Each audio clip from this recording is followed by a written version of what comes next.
السلام عليكم. أجرى المغرب في الفترة ما بين 7 و18 يونيو بعدة مدن مغربية التدريبات المغربية الأمريكية المشتركة النسخة 17 المسماة الأسد الإفريقي 2021. شارك في المناورات المشتركة عدد من الجيوش متعددة الجنسيات وعدد كبير من المعدات البرية والبحرية والجوية. وذكر بيان لأركان الحرب العامة للقوات المسلحة الملكية المغربية أن النسخة 17 من هذا التمرين ستجرى بمشاركة بريطانيا والبرازيل وكندا وتونس والسنغال وهولندا وإيطاليا، فضلا عن الحلف الأطلسي ومراقبين عسكريين من حوالي 30 دولة تمثل إفريقيا وأوروبا وأمريكا. فالمغرب حليف أساسي للولايات المتحدة في أفريقيا، وبالتالي فالمغرب يعتبر حليفا تاريخيا لواشنطن. ولهذا فأن تأتي هذه المناورات في عهد إدارة بايدن فهذا يقفل تماما الباب أمام كل مزاعم التشكيك في موقف تلك الإدارة من مغربية الصحراء.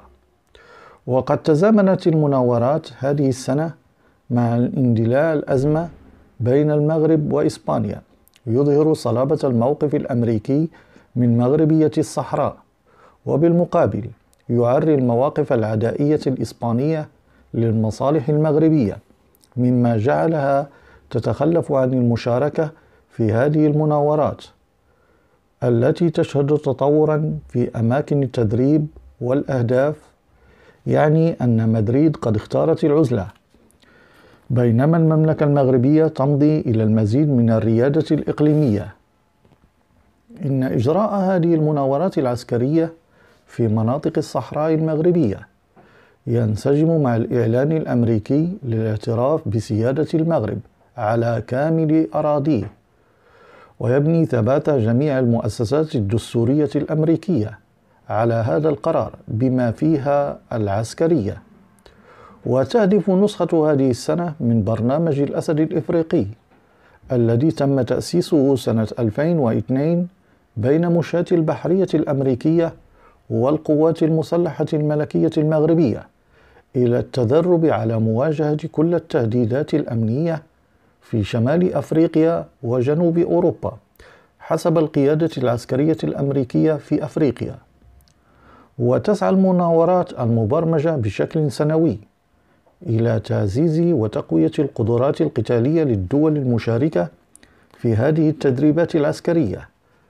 كما ستعرف نسخة 2021 تنظيم تمارين بحرية وجوية وبرية ستكون الأكبر على المستوى الإفريقي. فالموقع الجيوستراتيجي للمغرب وعلاقته القوية بالولايات المتحدة الأمريكية كحليف استراتيجي يحظى بالثقة الأمنية والعسكرية والاقتصادية جعلت من المملكة المغربية المكان الأفضل لإقامة هذه التدريبات الضخمة. إن المناورات العسكرية المتعددة الأطراف التي تقودها الولايات المتحدة والمغرب حملت مفاجأة من خلال تنفيذ عمليات حربية مهاجمة منظومة الدفاع الجوية الروسية S-400 بمشاركة قاذفات أمريكية B-52. وأجريت مناورات الأسد الإفريقي 2021 في الصحراء المغربية بمشاركة العديد من الدول، واستخدمت خلالها عتاد أمريكي وطائرات F-16 ونظام هيمارس وصواريخ دقيقة. إذا أعجبكم الفيديو لا تنسوا الاشتراك والضغط على زر الجرس ليصلكم كل جديد بإذن الله. شكرا لكم. عليكم. لا تنسوا الإعجاب بالفيديو والاشتراك في القناة تشجيعا لنا لنستمر بنشر المزيد إن شاء الله.